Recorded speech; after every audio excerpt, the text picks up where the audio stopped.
Hello everyone, my name is Alicia Jackson, licensed professional counselor, and welcome to my channel.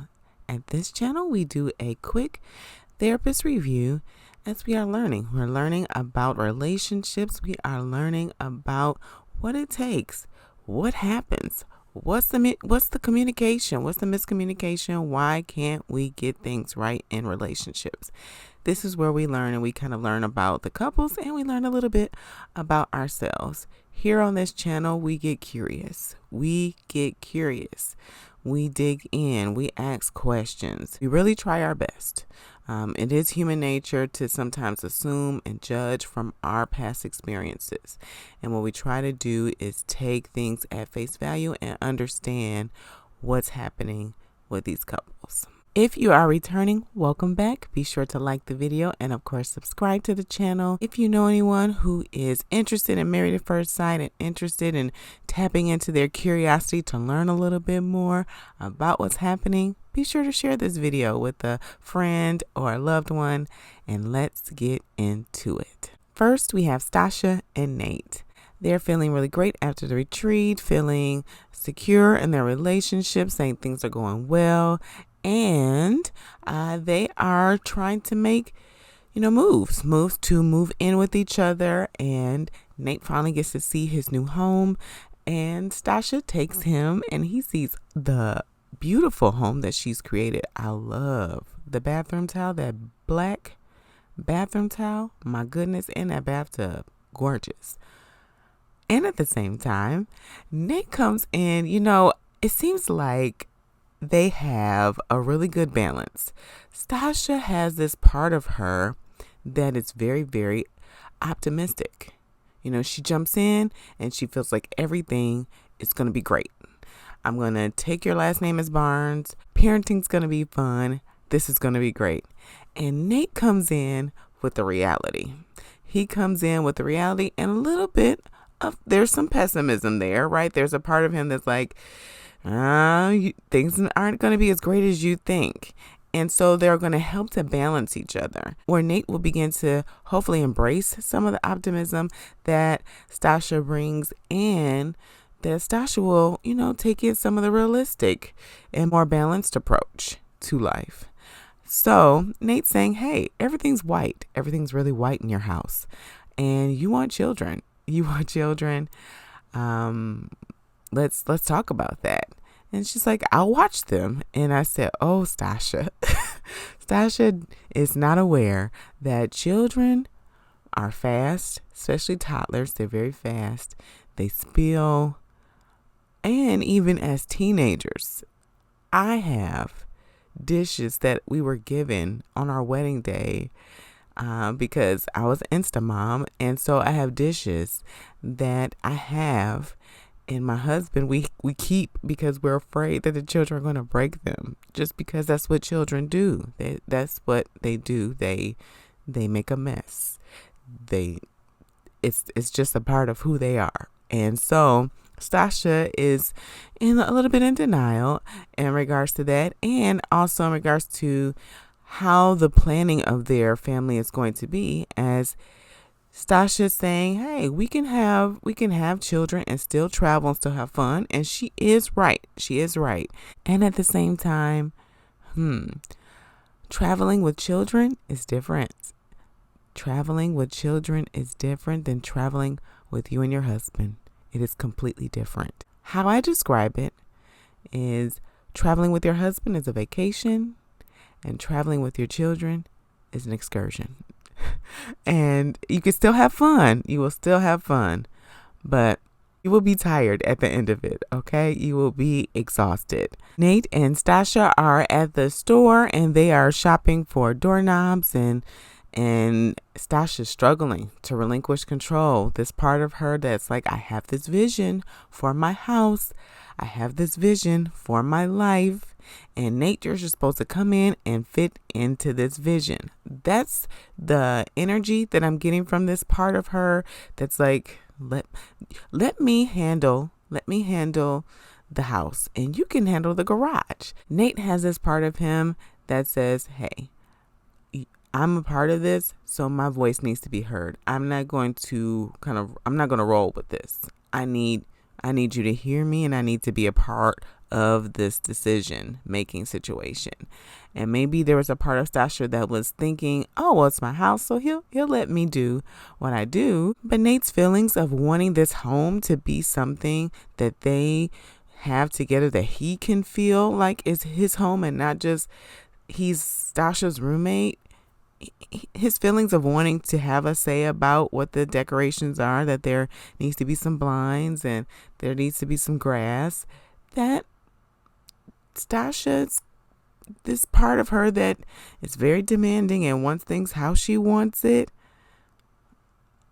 it's going to have to bend a little. And even when Nate was saying about, parenting, what if the child is a little headstrong like me? I said, what if the child is headstrong like the both of you? Both of you are very headstrong, very independent, hyper independent. They have a hyper independent part that shows up in their relationship because of the fact that she didn't have her father in her life. He didn't have his mother in his life. They have parts of him that have learned to be hyper independent, that have not liked to lean on other people, ask for help, seek out other people's input. They are lone rangers because of that. There's a part of them that even though they want companionship, they want connection, they want to have someone who can spend their life with them, and at the same time, you notice both of them say we want a power couple. They're not talking about like an intimate connection, like we want to take charge and we want to be this power couple.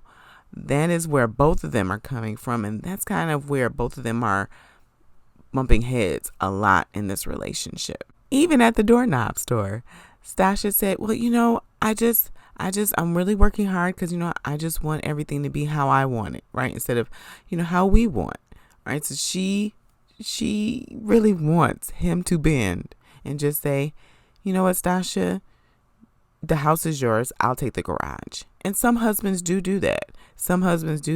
But it sounds like Nate is not going to be one of those husbands. Stasha's demanding part, it's going to have some conversations with her about what is it about having your say and demanding things.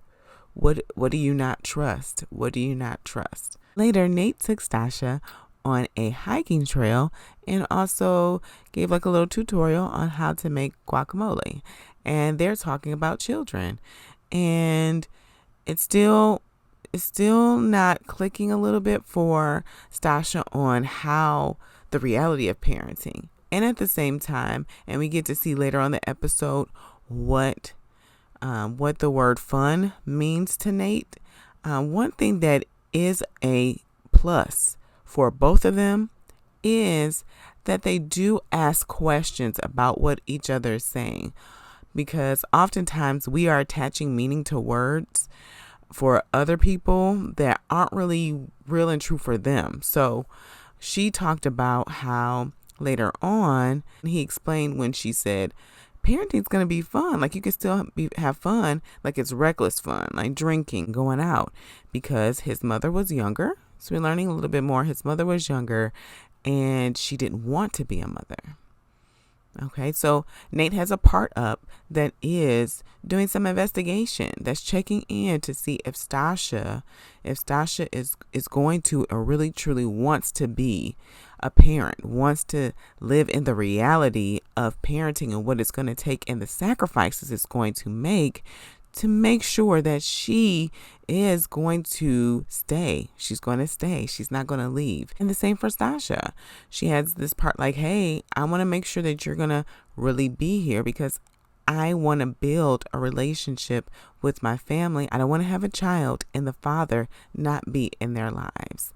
And how they're talking about this is coming from the space where they are focusing on the child. But really what's happening internally, these parts that are up and they're trying to make sure, are you going to stay? Are you going to stay? Are you going to stay? We're trying to build a family.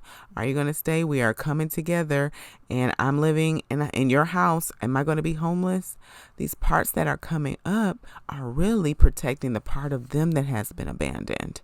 But usually what we do is we project it and make it about, we externalize it. And, oh, no, it's about the children. We don't want any children we have to be abandoned. And yes, that's real and true. And at the same time, what they're really protecting is themselves, because they don't want to be abandoned. They don't want, that little child in them doesn't want to experience that pain over again. And so they're both grasping to look, to see, to really feel, to look and see, do you have what it takes?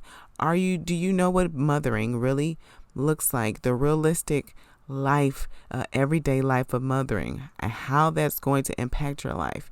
Because Nate is right. It is going to forever change your life. It's going to forever change your life.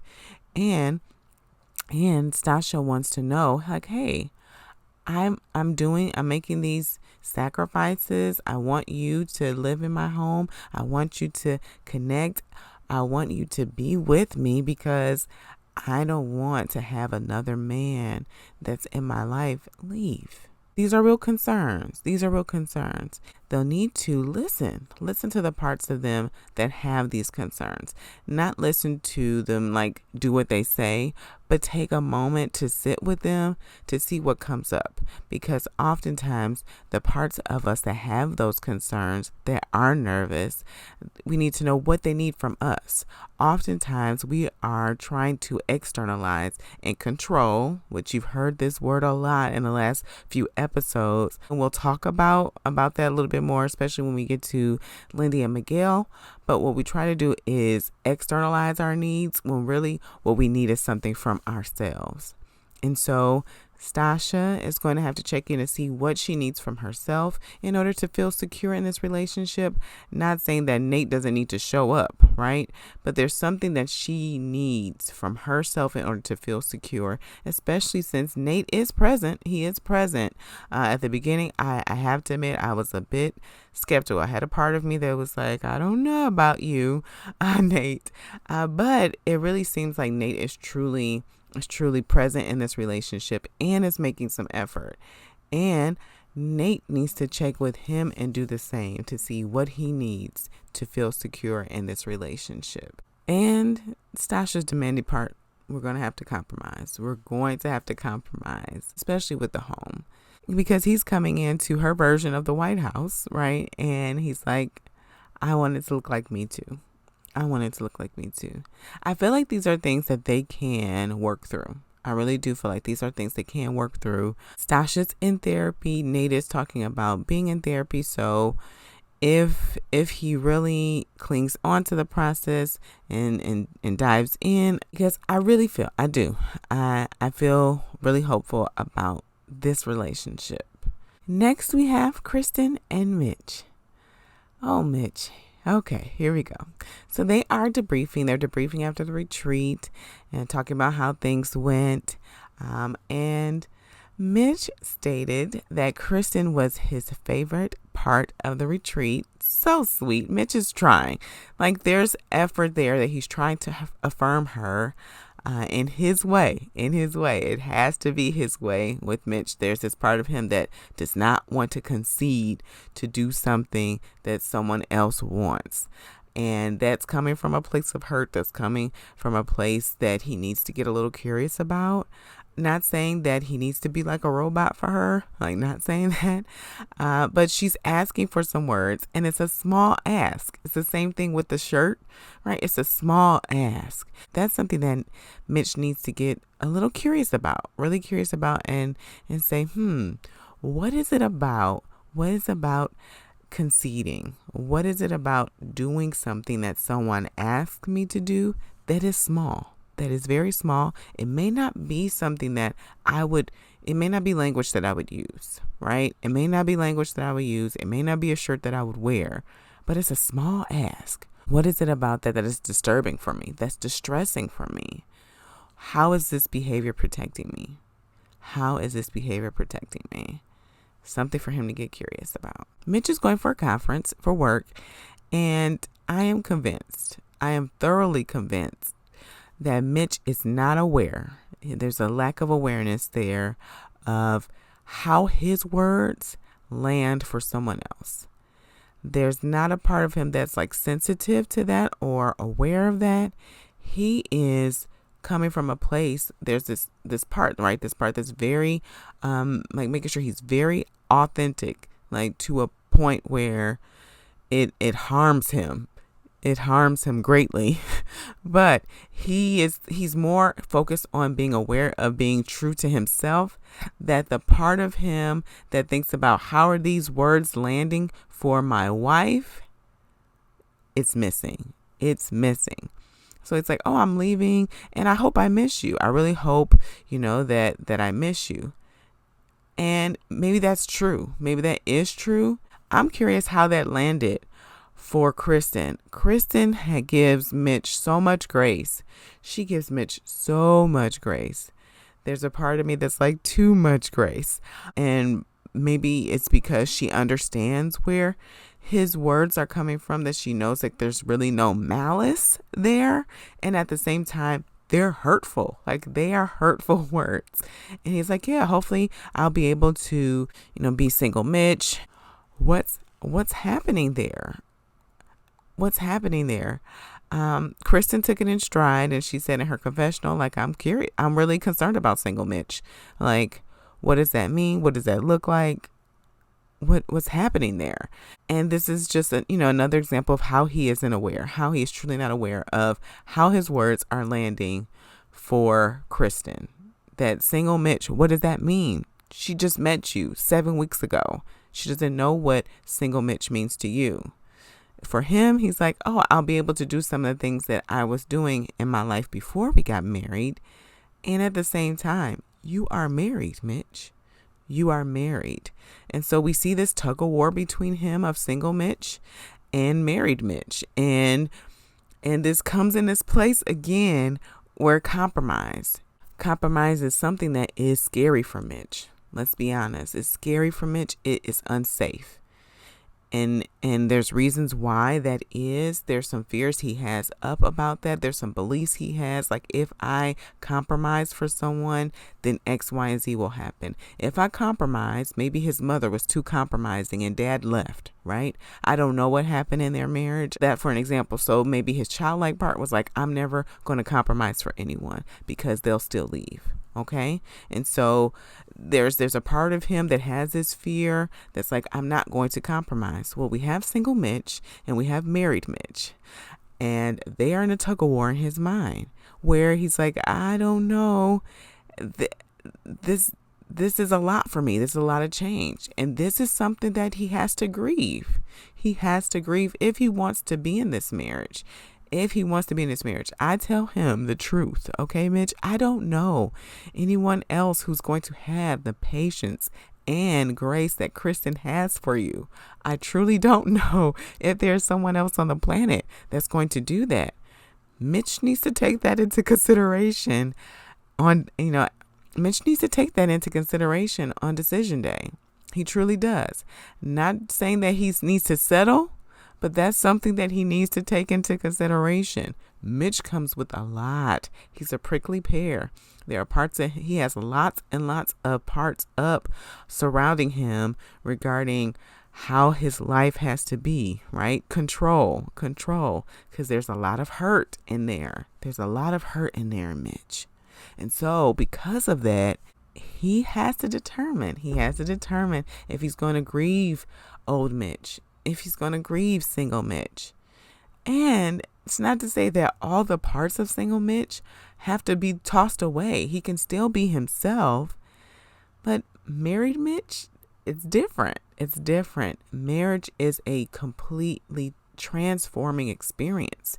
It's a transforming, life-changing experience. Your whole lifestyle is flipped. It's flipped. And not saying that who you are doesn't change, and that's really what's happening for him. I want to maintain my identity, my trueness, my authenticity. That's what this is bringing up for him. And there's a way for him to maintain his authenticity without trying to change Kristen. There is possibility for him to maintain his authenticity and curve out some of those extremes of his protectors to join with Kristen. On the retreat, they have a video call, and Mitch is seeing his ladies, Luna and Kristen, and he's saying no. And he's saying, no, I do not miss Luna snoring. But I do miss you, Kristen. And then so that's promising, right? Because there was a part of him that was concerned about that. There was a part of him that was like, am I going to miss Kristen even though I'm having this single Mitch, experience? Like, oh, I do miss, like, we don't have our coffee in the morning, or we not going on our dog walks that we normally do. So he is missing his life with her. That is helping this single Mitch understand how important Kristen is to him. And so single Mitch returns and joins with Kristen and is married to Mitch again. However, he did not have his wedding ring on. And he's talking about the attractiveness and the women and the jacuzzis and the hot tubs and the drinking and the karaoke. And he had a blast. And Kristen is like, sir, are you understanding what you're saying? And he doesn't. It wasn't until the after party. with Keisha. And she said, do you understand how what you said landed for Kristen? You have told her that she's not your type and that there was some work to become attracted to her. You are with women who you are attracted to without your ring, being single Mitch. Do you understand how that sounds in a jacuzzi without your ring on? He's like, oh, now I do. Now that you say that, I do. And again, Kristen is still giving Mitch grace. She said she trusts him. She says she trusts Mitch. One, because he has this part of him that is brutally honest, right? That's a part of his core, and she knows that. And at the same time, Kristen still has this like area of growth about her concerns, because these are big concerns. And what's happening, it seems to be like, oh, we had a really great time. I had my huge moment at Poolgate, right? Which we're not supposed to bring up. I got it. You killed it in archery. And now, everything's good. We're in a really great place. And so now this part's up again that's like dismissing things that are important to her. Right? And so that's going to lead to a further explosion later on. How this part's trying to find some balance is by bringing this up in front of Alexis and Justin. Mitch does let the cat out the bag that Kristen and Alexis talk every day. They talk every day. And he made a face about that, which is probably the thing that led to Poolgate. And Kristen stated that, hey, yes, I trust Mitch, but I also want someone else's opinion. There's a part of her that knows that she can be a bit over accommodating and dismiss her feelings a lot. That's something for her to get curious about. How is that protecting her? How is being over accommodating protecting her? What does she fear will happen? Does she fear like this marriage will fail and she won't be able to have the marriage and children that she wants in her life so much? What does she fear will happen? Something for her to get curious about. And Mitch needs to know when the joke is not going well. He needs to know when the joke is not going well, when he's talking about the ring and what type of ring that he wore at the group retreat and how he got it from Nate, all that stuff. And also in the car, talking about after the party, it's the hotel lobby. He needs to understand when his words are harmful and can be damaging. Because Kristen has these two parts of her that holds it, that holds the words, holds the feelings, and doesn't say anything. And then she has this part that lashes, that lets it out, right? And explodes after so long. There has to be a middle. There has to be a middle for her to come to a place where she can communicate or even ask questions. How do you think that made me feel? How do you think that made me feel? And him like, I don't know. Ask yourself that. For him to be able to build that skill, that's a skill he doesn't have. How do you think that made me feel? I want you to think about your words more carefully, to consider my feelings. She has the part of her that's saying, I want you to say it like this. I want you to not think about your motorbike and how wonderful that can be, I want you to think about how wonderful I am to you, how I'm giving you the best of me. And you're talking about you want to be on a motorbike. I understand the frustration that's coming from that. What's under there is I need you to be more attentive to how your words hurt me. I need you to be more affirming and think about things before you say them. There's so many areas in this couple that need a lot of growth and work. Not saying it's impossible. If Mitch can truly attend to little Mitch, these younger parts of him that are carrying wounds and working so hard to protect him and maintain control, if he can attend to these parts, this will be helpful for him. If Kristen can find the middle to her voice, this can be helpful. This can truly be helpful for their relationship. Will they say yes on decision day? Will they last past decision day? I don't know. We shall see. Next, we have Alexis and Justin. They are leaving the group retreat, and Alexis said, I was talking to Stasha, and, she said that they're being freaky, and I wish that we could be freaky. And Justin says, well, we could be freaky. What are you talking about? Oh, he's like, are you talking about that one time? He's like, that was just one time. He's like, I just need to work up my stamina. And Alexis said, well, do they have some weights there for you to work on the thrust? And the look on Justin's face was heartbreaking to me. It's clear that because Alexis has, whether she realizes it or not, Alexis has some shame around being vulnerable, being emotional. She has some shame about that. And so she leans towards this intellectual part of her that tries to use logic to dismiss Justin's feelings. And because of that, she embarrasses Justin often. And I don't see evidence of her really having respect for him. I'm curious on what she needs to see from a man in order to get that respect, in order to respect him. There are certain people that she views as weak, and in public forum, she will embarrass them. Mitch, Justin, she'll embarrass them. You notice, does she do that with Stasha? Does she do that with Nate?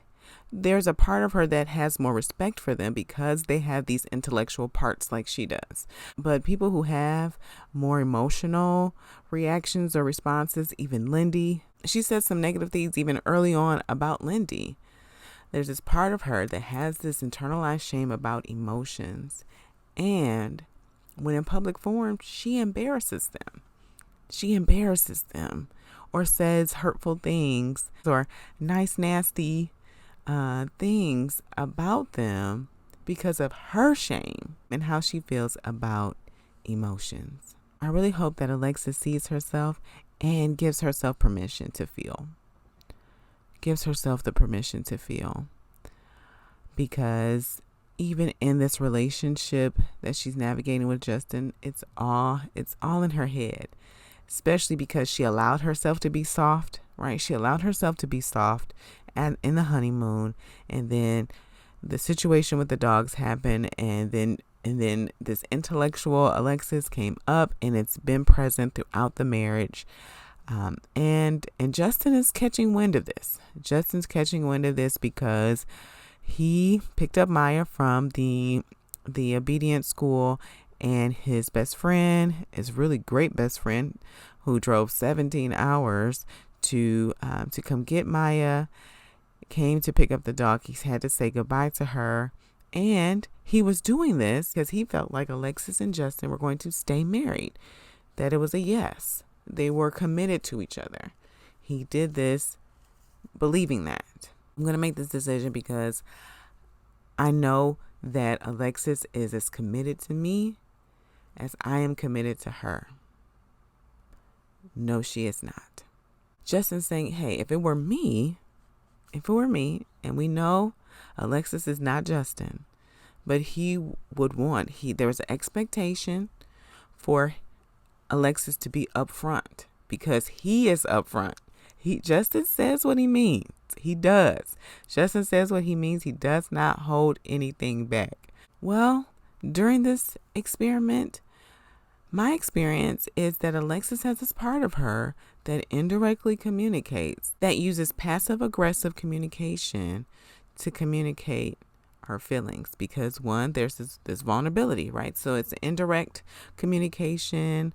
And so now just is in a space of like, okay, I want you to realize how important this decision was to me, how big this was to me, because I made this decision because I'm choosing you. Like this is my decision day because I'm choosing you. I'm putting myself in this. Alexis is feeling controlled by this because now Justin is saying, I gave my dog away, so now you must stay married to me. That's what she's hearing. Well, what Justin heard was, if you don't give your dog away, I'm leaving. Both are control. Both are control, and both have reasons why they felt that needed to happen, right? But both are control. That's what we do as humans. That's what we do when we are not safe. Not saying that doing that, we get the results that we want, right? Or the results that are needed in a relationship. That's not what I'm saying. And I'm saying that's instinctively what happens. Where there is hurt, there is control. Where there is hurt, there is control. There are managers in place to make sure that the hurt does not happen again. Okay?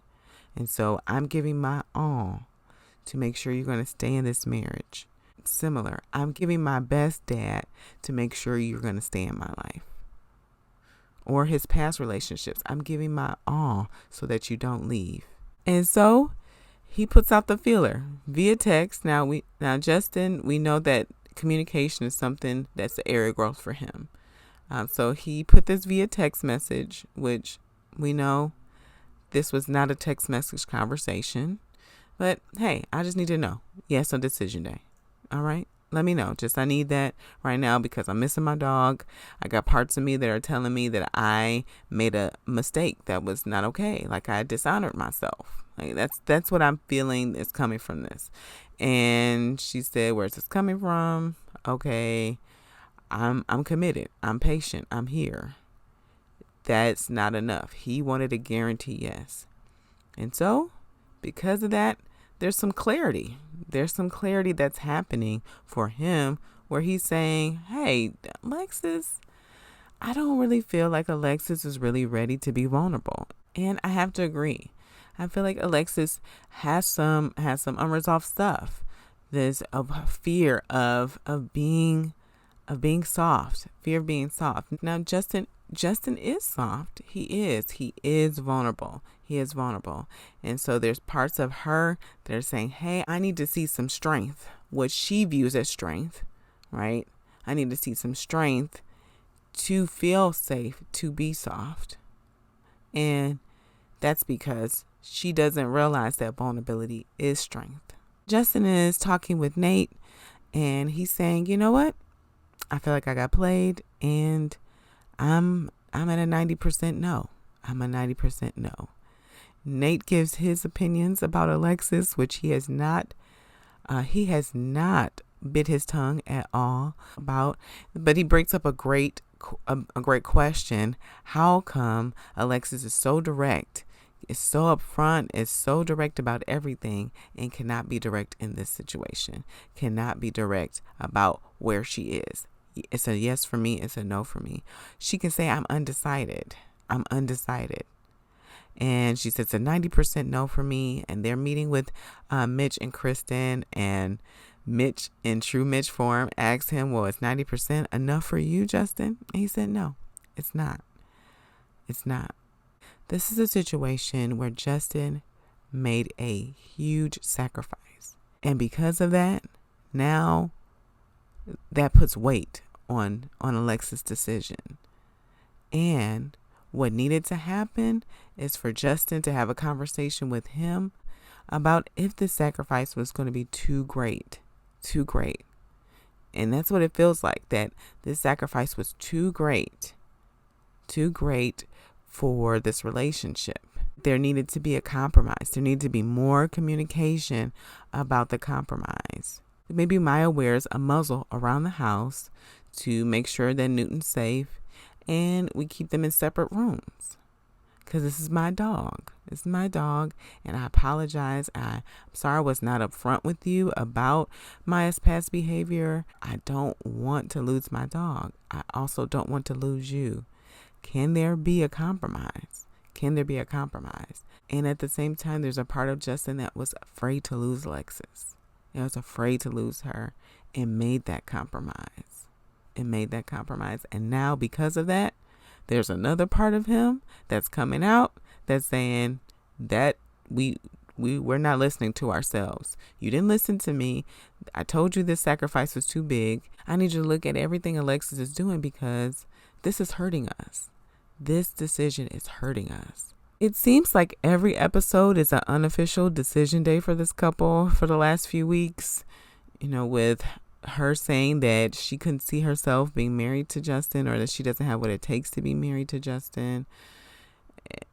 And yet they still continue to move forward, which I'm really curious about. But yeah, this feels like another pre-decision day for them. So we'll see when it gets to the real deal. But I really feel like it will be a no for them on decision day. Last, we have Lindy and Miguel. So they are still in the retreat, trying to resolve this, figure this out. Miguel and Lindy are both depleted emotionally, both fatigued, both in a space where they don't really know what's going on. Really don't know what's going on in them that's really contributing to this argument. Lindy feels like the impact of the argument is that Lindy feels like she is being edited. She has to force herself to be this version of herself to please Miguel. And Miguel is feeling like, everything I'm doing is hurting her. I don't like this. I don't like the fact that I'm being nasty, that I'm being this version of myself, and I don't like it. And so he's like, okay, how do we change it? Let's just not be together. Like that's how he's resolving this. I don't like who I am, okay? And I feel, I'm feeling irritated, I'm feeling annoyed, and this is how it's coming out. I don't like this. I don't like making Lindy feel like this. Maybe this just doesn't work. Maybe this isn't going to work. And we know that triggers and activates Lindy because, again, she's feeling controlled, right? And again, wherever there's hurt, there is control. Wherever there's hurt, there's somebody that's saying, ooh, don't say it like that, or ooh, don't do that because that hurts. Or there's a part of them that's controlling themselves, right? So because Miguel has a hard time really having a middle ground. He has a hard time having a middle ground. There's this belief out there that you should not be with someone who triggers you. I don't know how that's even possible. That's not really how our parts, the parts of us that are working to protect us, that's not how they work. Usually they pick someone and feel comfortable picking someone that they have unfinished work with. That's a lot how we pick our spouse. Even when someone is picking it for us, we talk about what we want, what we are looking for, and they go get it, right? The experts go get what they are saying they want in a relationship. And so their parts are still picking their person. The goal is not to be in a relationship where you are trigger free. Okay? That's not possible, and that's not the goal. The goal is to be in a relationship with someone who's going to hold space for you when you are triggered, who's going to hold space for you, that's going to be curious about what you're saying, that's going to have compassion and be present with you. That's That is the goal. And in doing that, it can lead to a path of healing for both of you to, one, have a clear view of yourself, which we talked about. Marriage is a very clear reflection of who you are and the things that are inside of you that haven't been attended to, and for you to continue to grow in that path of healing so that the marriage can be stronger. And so the thing that is, kind of burning my britches a little bit is that they don't have a clear understanding of what they're arguing about. They feel that they're arguing about commitment and control and feeling controlled. And I don't know if this is going to work.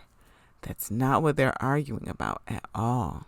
This is where I feel like an expert needs to come out from the Dr. Pia, where are you? To come in and say, okay, let's talk about what we're really talking about here. Let's talk about what we're really talking about here. Because the impact of this is that, Lindy, you're feeling controlled. Okay? The impact for you, Miguel, what's coming up for you? You're not getting your needs met. You're not getting your needs met. And you don't feel comfortable and safe to have a voice to articulate your needs. Let's talk about that. Because do you trust that Lindy will meet your needs? Is there a part of you that doesn't trust that? Because you couldn't trust your mother to meet your needs? Because she wasn't okay? She was limited? She didn't have the capacity at that time to meet your needs?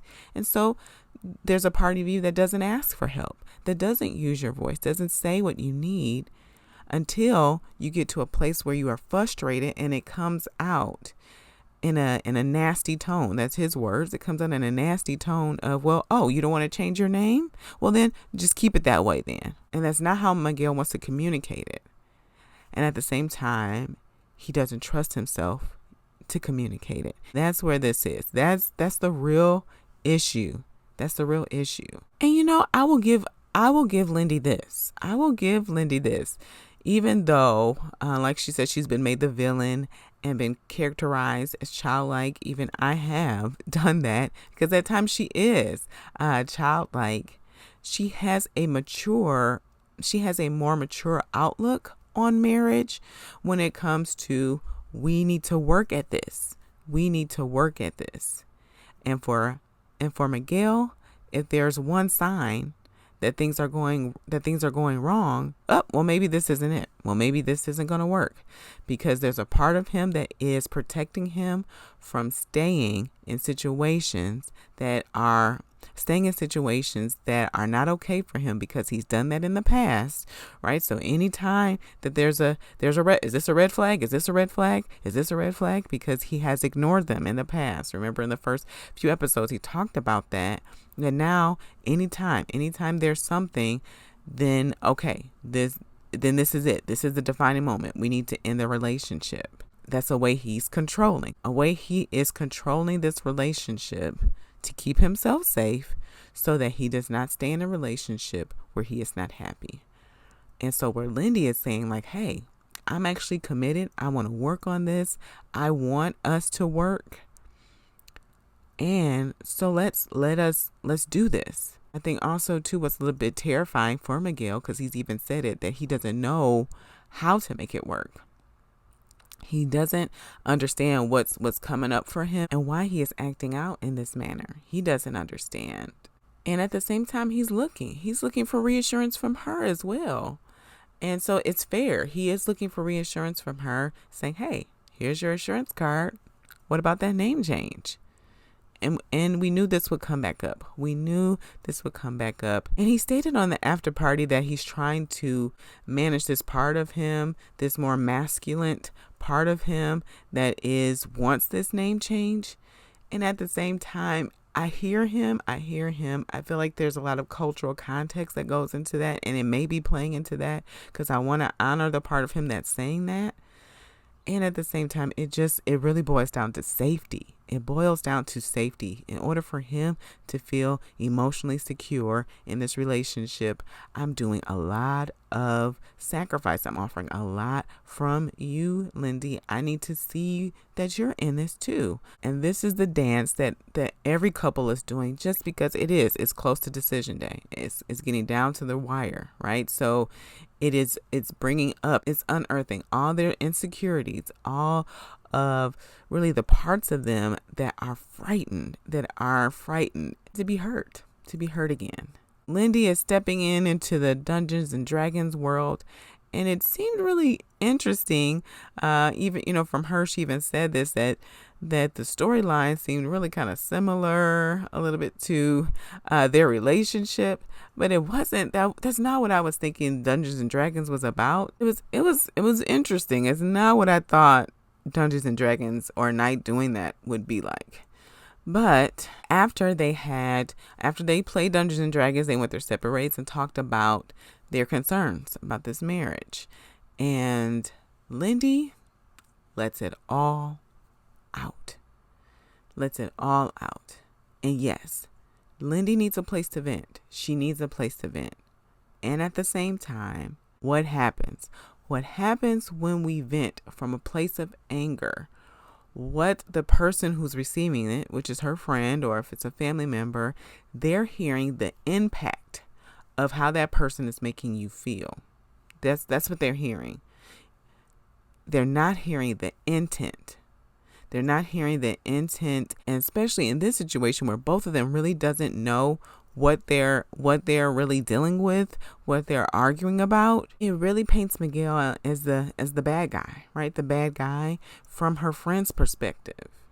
When Miguel is talking with his friend and saying like, hey, this is where I'm at, and coming to a place of like trying to understand Lindy, and his friend was like, Lindy just wants to make sure that you're going to work through it, that you're going to be there. That's what she needs from you.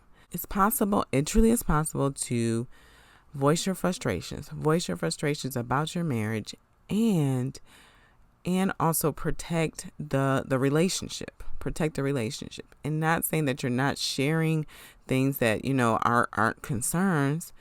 It's possible for Lindy to say like, I'm at my breaking point. I don't know what he wants. And I don't know who he wants me to be. But it really feels like Lindy's emotions are spent. She had a really tough retreat, really tough retreat. And then things have continued to play out. They've continued to play out with no help from the experts.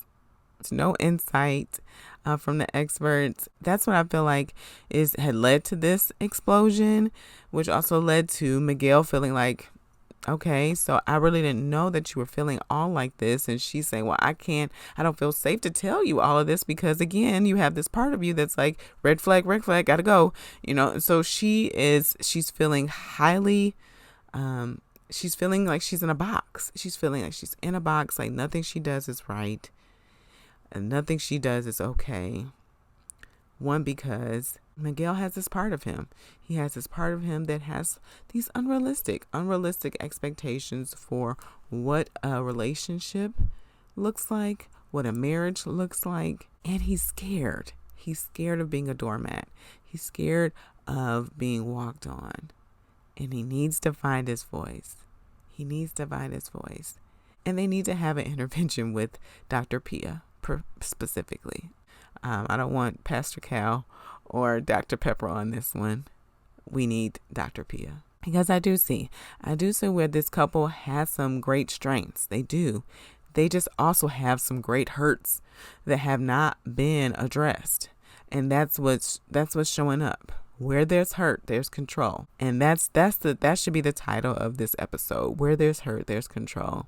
And we see every couple trying to do that because it's so close to decision day. They're trying to protect themselves. That's just it. Well, let me know your thoughts. Let me know your thoughts about what you have seen this episode. This one was a doozy for sure. Next week, they are going to be talking to their friends and loved ones and talking about their doubts and concerns. And then I think the following week will be decision day. So we shall see. If you have held on this long, be sure to like the video, subscribe to the channel, and as always, be cool, be calm, be centered.